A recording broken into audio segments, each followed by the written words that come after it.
Fantastic. Okay, so yes, we are live. I'm going to check it on my phone just to make sure everything's working as it should. Yes, we are there. See. Yes, we are. Fantastic. So, great afternoon from sunny London. I can say that genuinely. It's actually sunny in London town. If you've ever been to this city, then, or you live in this city, you know why that's a big deal for us. When the sun shines, we have to acknowledge and celebrate. So, welcome to Success Clues this week. For those of you who don't know, my name is Yvette Franklin. This is my business page, and every week I get to speak to who I consider to be brilliant people. Some are entrepreneurs, leaders of organizations, leaders of businesses, freelancers, all kinds of brilliant people. And for me, what makes them amazing is that they are people who live their lives with and on purpose. They're really passionate about what they're doing, and I get to have a lot of fun. I'm in my element, completely talking to these people and really helping them to share their message out there. So today, no exception, we have a brilliant lady. Her name is Diane Boothe, and she is the founder of a business called the Diane Boothe Concierge Service. She's going to tell you a lot more about that as we have a conversation. And, you know, I just think what I loved about how we got to know each other through some networking in the middle of this whole COVID thing, and just really passionate about what she does, really passionate about her business, about helping other people take their business to next levels without overwhelm or stress, which I believe is very important. And yeah, really comes with this very amazing energy and grace and passion for what she's doing, and wants to see you succeed as much as she wants to succeed herself. So welcome to Success Clues, Diane. Lovely to have you. Oh, thank you so much. What a great introduction. Thank you so much, Yvette. I'm so honoured to be here. I appreciate it. Oh, excellent. It's so good to have you. So good to have you. So how are you? Should be my first question. I'm good. So obviously I'm sharing the sun with you because yes, we are in sunny London. I was just saying to Yvette that I've just finished doing my workout. I'm doing the 14-day workout with my daughter. So we've just been outside in the garden in glorious weather doing our workout. So I'm feeling energized. I'm feeling excellent. Excited. Good way to start your day. Good way. Yeah, absolutely. So let's we're going to jump into some questions and have our conversation. So the first question I have for you is about being an entrepreneur. What for you is good about being an entrepreneur? Oh, living life on my own terms. I'll say that again. Yes. living life on my own terms. Right. So basically, when I'm not in mummy mode, obviously I am working on my business. But the fact that I am a mother and a mother of three, you can imagine that life does get very busy.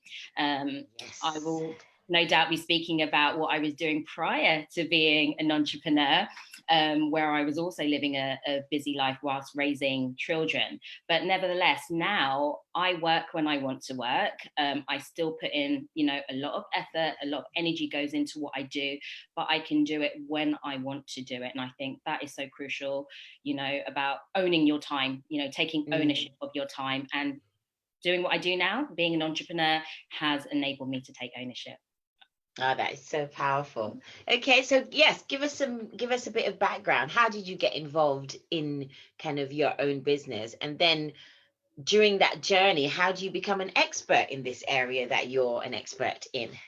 Brilliant. Right. So those two questions, right? Let's start off with the first one then. So my journey into this entrepreneurial world, well, it basically started with me, prior to becoming an entrepreneur, I was a teacher. So I actually taught basically every single age, from adults right down to nursery. I had just a short experience with nursery, and I'm glad it was a short experience. But nevertheless, no, kudos to everyone that teaches nursery children. Yes, very demanding, and but very rewarding. But nevertheless, I spent a lot of my years in primary predominantly. However, I've taught secondary school age children as well. So that was the beginning of my journey into entrepreneurship, because after 15 plus years, I decided to retire as a teacher. I decided to, well, I won't say put my teacher hat down, because I don't think I've ever lost it, to be honest, in terms of what I do now. But I decided to retire as a teacher. So yeah, I always say to people, I am a retired teacher, and they look at me and think, huh? You're Yeah. retired? You're Yeah. too young to be a retired teacher. Exactly. Yeah, exactly. Well, in the terms of what we consider retirement to be, I suppose, yeah, it makes sense why people will be a bit confused. But yeah, I consider myself to be a retired teacher. In other words, I kind of fell out of love for academia, but I never fell out of love for teaching. Now, when I left the teaching profession, I was pregnant with my third child. So it was a really bold decision for me to actually leave teaching, leaving a career that I thought that was going to be a lifelong career for me.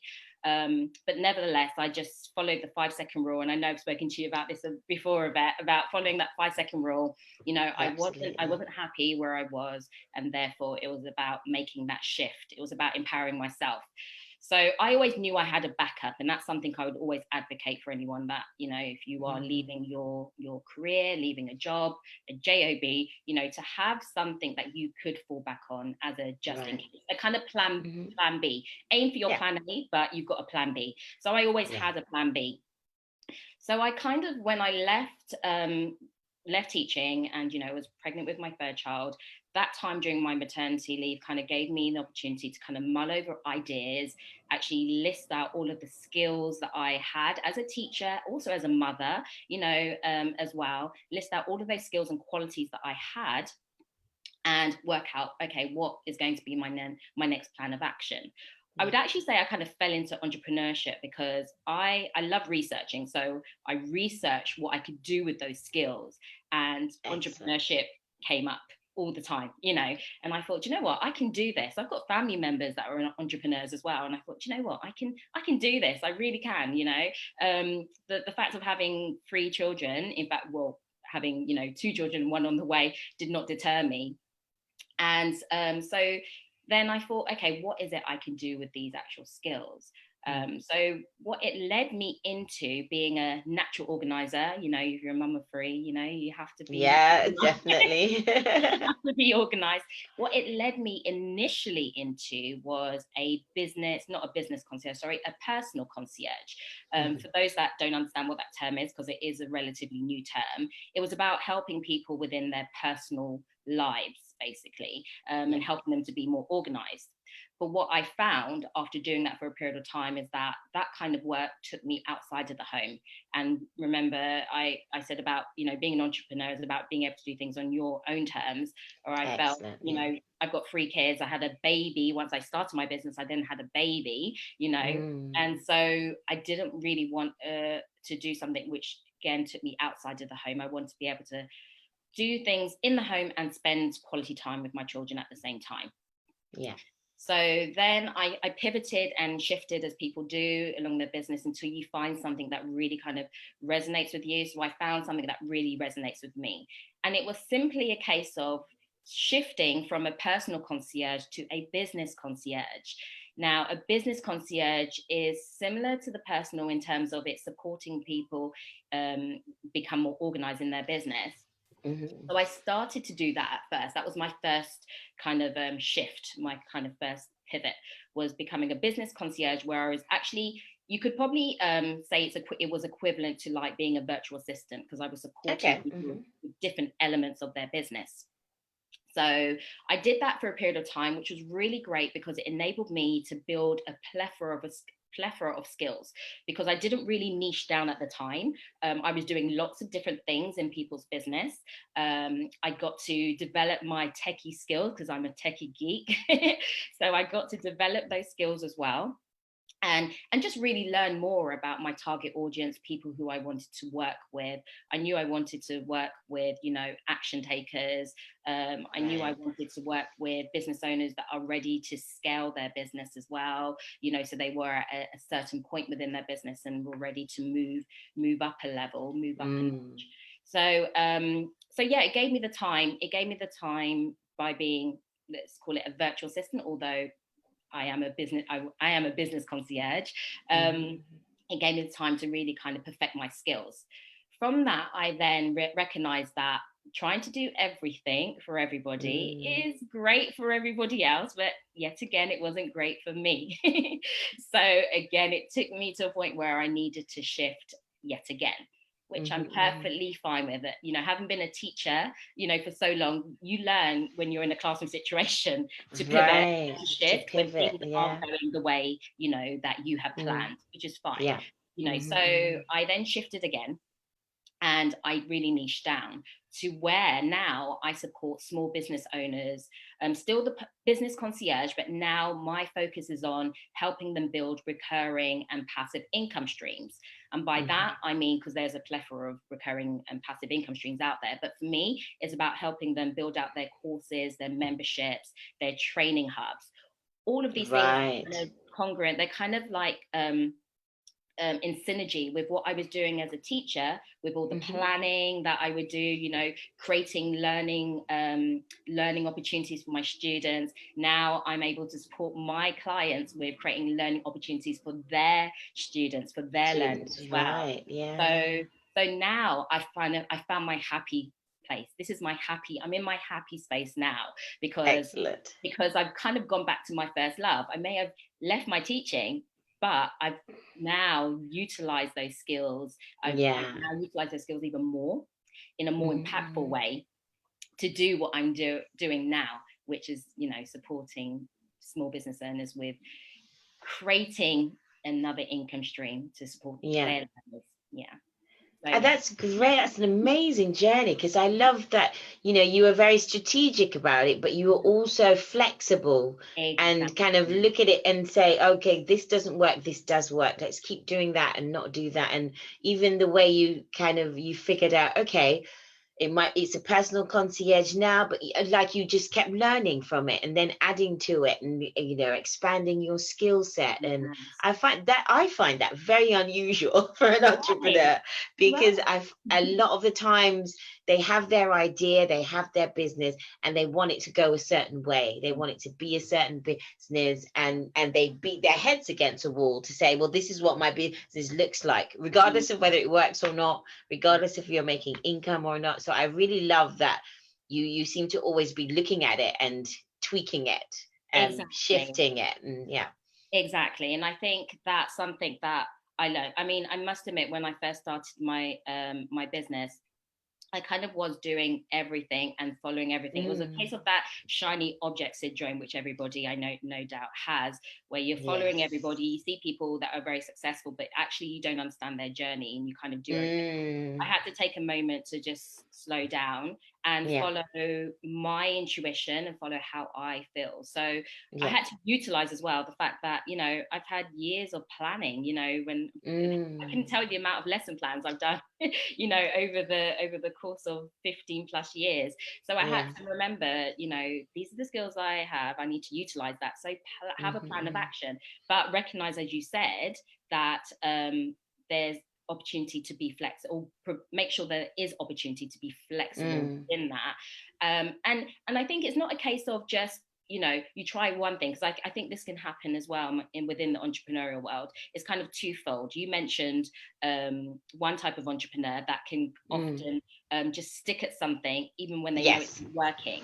And there's others that when it's not working, they jump to the next thing, and then when it's not working, they jump to the next thing so quickly. But for me, it was about giving each thing that I was doing, each project I was working on, giving it an opportunity, giving it time. So I gave it a time frame, and then I was like, okay, now after this amount of time, maybe 3 months, 6 months, I recognize that this is not working for me. It's not in alignment with my ethos or how, you know, I really want to run my business. So now it's time to do it, basically. Because otherwise you're just jumping from one thing to another, you know, without giving time. You need to give it time. So what drove you to start? Kind of, was there a catalyst in particular? Well, there wasn't. It was the mere fact that I just fell out of love for academia, I think it was. Okay. I think it was just simply that. And I knew, well, you know, I've got bills to pay, so I need to have an income. You know, I need to be sensible about this. I need to have an income. So what can I do? I, being a teacher, could always fall back on being a supply teacher. Right. So, so you're not contracted, but I could always be a supplier. So I knew I always had that. That was my plan B, always my plan. Right. Yeah. But it was through my research that I realized, right, I could actually start my own. I could actually Excellent. Yeah. Yeah. And you have such a level of trust in yourself and your skills and knowledge, which I think is really refreshing as well. So many of us, entrepreneurs, even, self-employed, doubt their own skills and expertise. It's like, no, you're not just paying people. I always remind them that people are not just paying for your skills and expertise. You have in your head, like you said, 15 plus years of planning and strategy and organization. That's what they're paying for. It's not just an hour.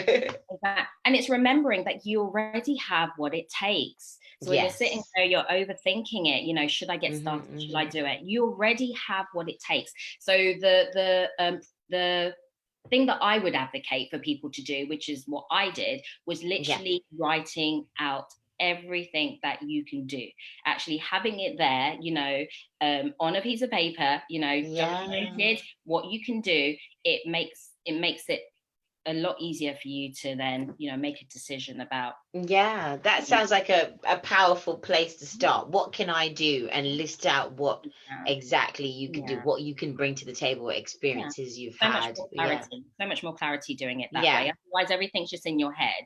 You overthink the process. Actually document it. Actually write it down what you can do. You'll be surprised that you already have. Yeah. Excellent. So, if you had one secret, everyone's always asking about the secret. What's the secret? What's the secret? That you had to give someone about, kind of almost like, this is the one thing to remember on your entrepreneurial journey. Someone who's just starting out, or they're thinking about it, or, what would that secret be that you would give to them? Oh gosh, there's so many secrets about this. Is there's so many secrets, but I think that the main thing that I learned, is that the reason why a lot of people become successful in their business, so that shiny object syndrome that you might have because you've seen people that are out there making those six figures, is recognizing that it is a journey. It's not something that is not an overnight success. So I don't know if that's so much of a secret, but it's definitely something that I think people need to take into consideration when they're starting their business, is recognizing that the journey takes time.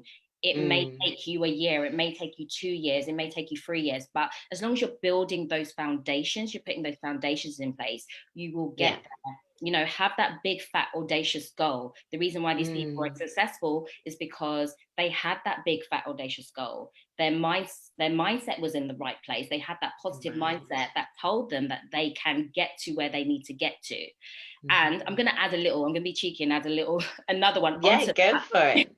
Is the fact that recognize as well that you can't do this alone. That's another secret, because those people that are successful, they haven't got to where they are on their own. Believe me, they've got the help of other people. And I think you need a tribe to support you. It doesn't have to be, 10 people, 20 people, but you've got a tribe that you can rely on to support you to get to where you need to get to. And likewise, you can support them also. So, yeah. Yeah, absolutely. Collaborations and networking and absolutely. And all that is so important, definitely.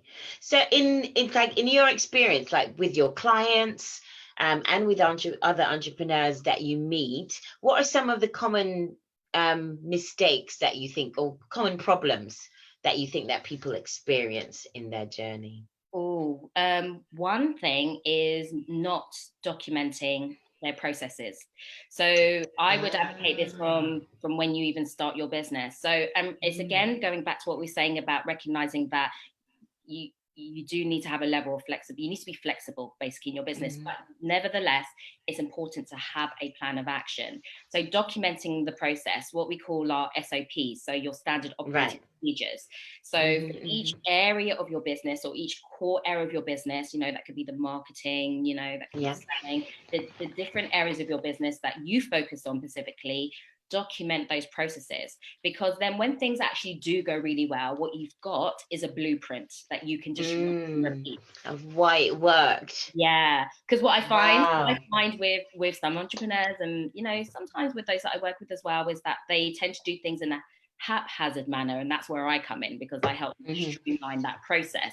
So even with their course creation or membership creation, whatever it may be, they need to be able to streamline that, so they've got a document, a blueprint that they can use for when they're creating other material. And it's the same thing for your business in general. Create those blueprints, so then you can rinse and repeat, or you can tweak them, you can evaluate how things went at the end, but at least you've got it there. And also for me, it's about thinking big from the very beginning. So whilst at the moment you may be a solopreneur, so you may be working on your own at the moment, think big, because in 5 years' time, you may have a team. Now, if you have begun to document those processes, if you document them from the early stages as well, it becomes a lot easier for you.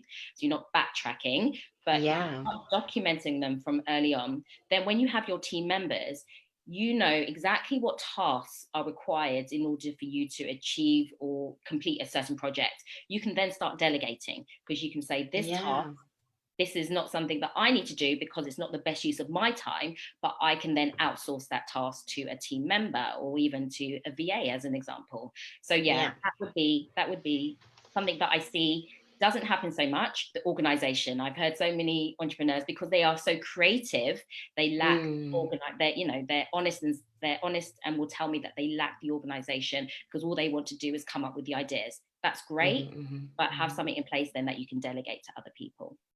Yeah. And that clarity is amazing as well, because then you don't have to get it out of your head to explain to somebody else how to do this process. Like, oh no, it's there. Exactly. It's just, it may be a link that you're just passing on to somebody. I mean, for me, I use project management tools. But like I said, I am a techie geek, so I love using tools personally to support me. But yeah, I mean, I've had clients that have, when I'm asking them, okay, where can we find this material, that material, they're like, okay, I just have to pull out my notebooks, I've written it somewhere, and wow.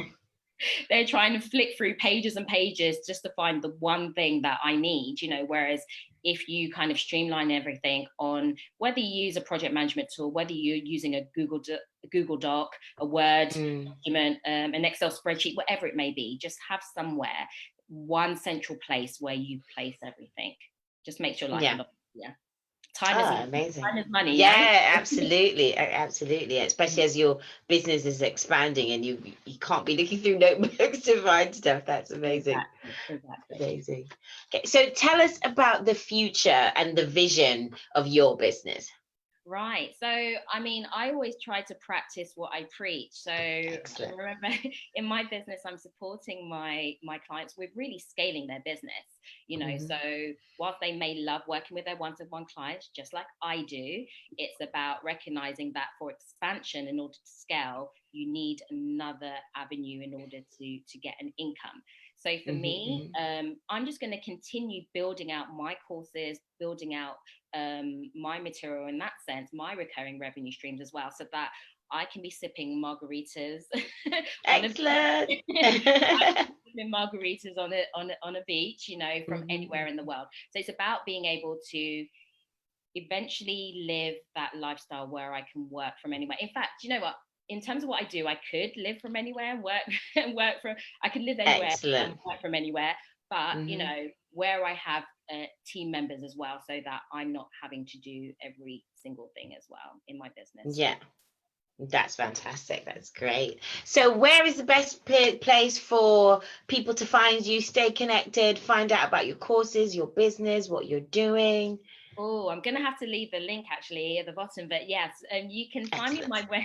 You can find out more about my my courses and my services basically on my website, which is www.dianebootheconcierge.com.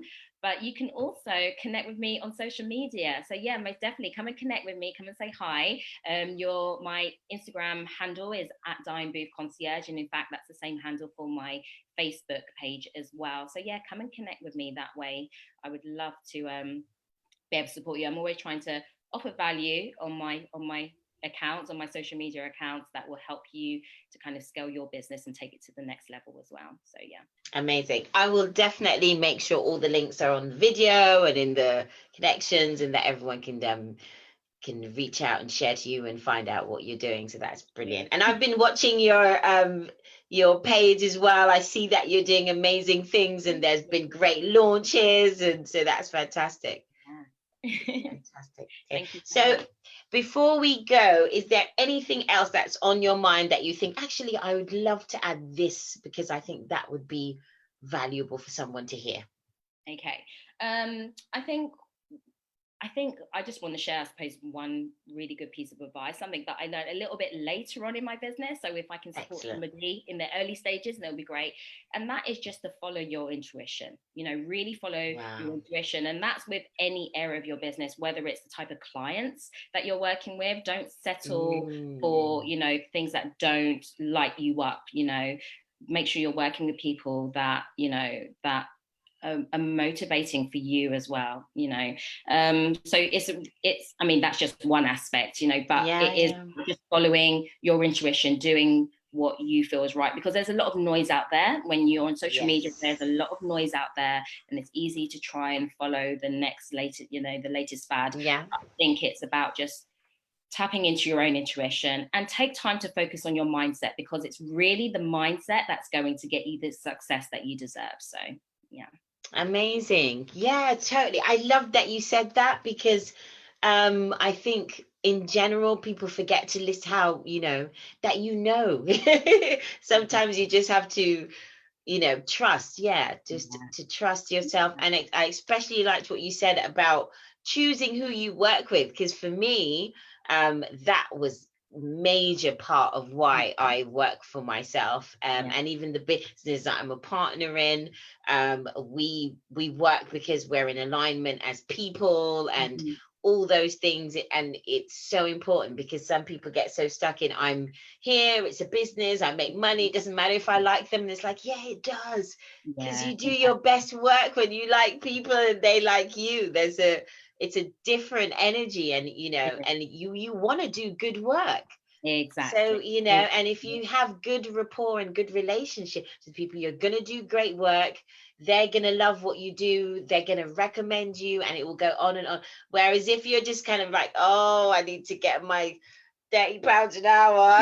Exactly. I can't stand this woman, but exactly. And that's what's really, sorry to cut in there, but that's what's really worked with me as well, is the fact that I know who I want to work with and I know who I don't want to work with. And so, like you said, it's the energy that you put into the work that you do, because you're working with the right people, you're working with your tribe, and that's what gets me repeat clients all the time, because they are my people.